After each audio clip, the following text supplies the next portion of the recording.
Hello guys, आज हम लोग सबसे पहला चैप्टर करने वाले हैं कि जेंडर। जेंडर क्या होता है? मेल या फीमेल से जेंडर का निर्माण होता है। तो सबसे पहले हमको समझना है कि जेंडर में मुख्य रूप से दो वर्ड आता है, दो की वर्ड्स है इसमें। जैसे एक होता है सेक्स और एक होता है जेंडर। सेक्स क्या होता है? ये बायोलॉजिकल कंस्ट्रक्टेड होता है, जबकि जेंडर क्या है? एक सोशल कंस्ट्रक्टेड होता है।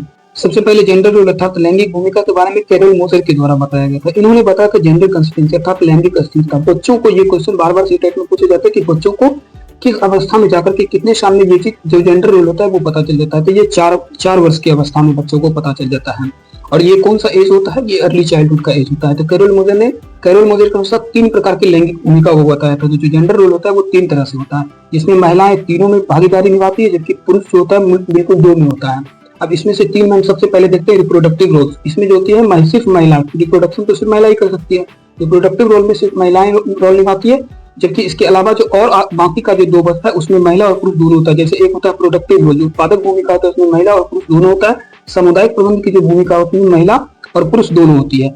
एक होता है जेंडर स्कीमा थ्योरी, जो कि सेंटर वेन के द्वारा दिया गया था। आप इसको देख लीजिएगा, कॉग्निटिव डेवलपमेंट के अंतर्गत आता है ये। इसको आप अच्छे तरीके से देख लीजिएगा। जेंडर रोल के बारे में सबसे पहले जानने में हमें मदद करता है ये जेंडर स्कीमा थ्योरी के द्वारा मेंटल रिप्रेजेंटेशन करता है ये जेंडर रोल के बारे में।